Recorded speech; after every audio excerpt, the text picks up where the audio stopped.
Hey YouTube, so today I would like to make a video about a TikTok I saw. Well, I first saw it on Instagram, but I believe it was originally a TikTok. I'm not gonna mention what creator this was. I'm gonna blur out in their face because I don't want to start drama.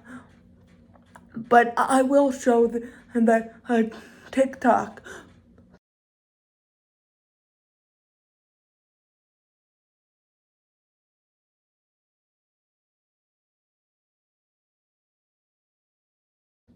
But the basic premise of it was, it was a picture of her and her brother when they were younger, and it was like, I wonder what they'll be like when they, or what they'll turn out like.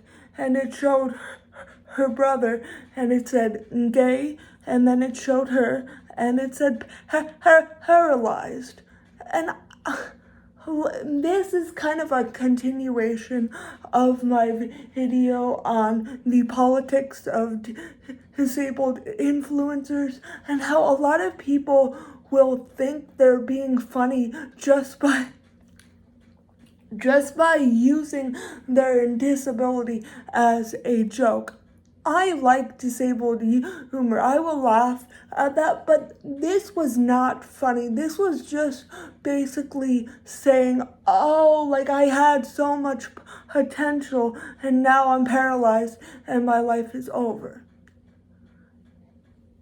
And the comment section made it way worse. There were comments that said stuff like a fruit and a vegetable, which is fucking disgusting. That's just, by making these videos, you are enabling these people to write these disgusting things, and you are harming the gay community and the disabled community.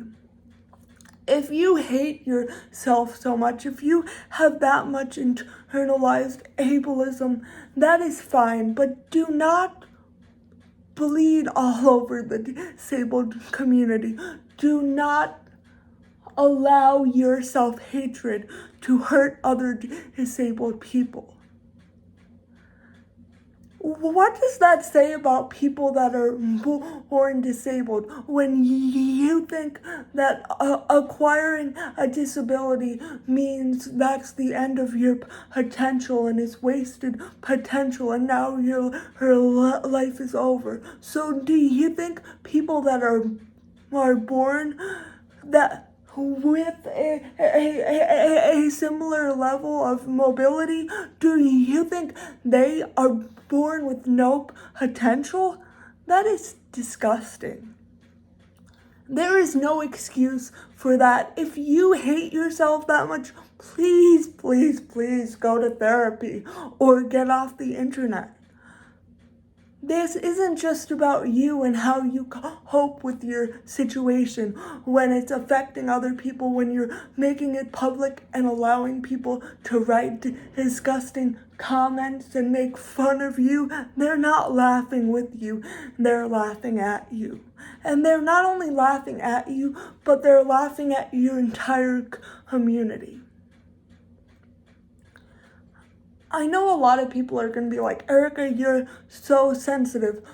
The reason I'm sensitive is because ableism is a serious issue. It's not just mean comments on the internet, but it is also when parents of disabled people will kill the disabled person because they think that person is a burden and their life would be better without that person.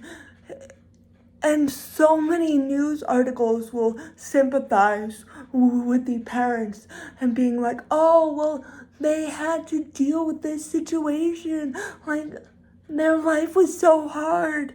Of course they would do that. Ableism kills. And a lot of people within the disabled community perpetuate ableism, especially when they haven't unpacked their trauma or their feelings towards themselves. Find a new way to cope, because the way you're coping is harming other disabled people, and it isn't a dark sense of humor, it's ableism. There is a difference between a dark sense of humor and ableism. I have a pretty dark and dry sense of humor. I studied classical civilizations. I feel like you have to have a dark sense of humor to study classical civilizations, because the Romans and the Greeks were terrible people that did terrible things, and studying that can put you in a really dark place. So the only real way to deal with it and stay okay is to kind of make jokes about it. But I don't make jokes about marginalized people. I don't give in to bigotry. If you know me, you know that is my number one thing, that no matter what, bigotry is bigotry. You can dress it up as humor, but it is still bigotry. It is still causing harm. I think the problem with this is insinuating that, like, you were going to be somebody and now you're not. Disabled people are people. They can be somebody. Our lives may not be the same as non-disabled people, but that is okay. I do not have to be a non-disabled person to live a life worth living. And I also wish a lot of people would understand that a lot of the big issues disabled people face, and don't get me wrong, I'm not saying this is the only issue, but is systemic barriers like ableism, and how it affects employment rates, how it affects our social lives, how it affects the way we see ourselves.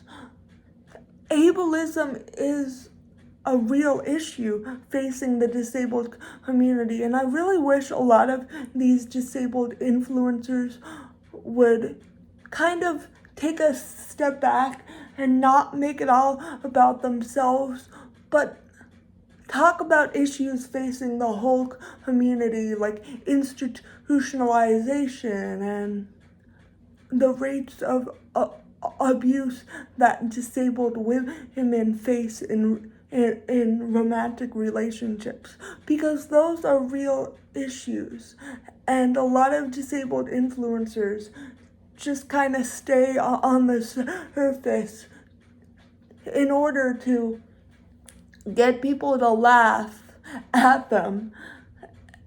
And it's just tiring. It's tiring to have been screaming this at the top of my lungs for like 26 years, and there's still so much ableism in the world, and so much that disabled people need that isn't being done. So I know this was kind of a serious video, and it was ranty and it was preachy, but I really appreciate you watching it. Thank you for watching, and if you would like to see more of my content, please consider hitting that subscribe button down below. Thank you so much for watching, and I hope to see you again next time. Bye!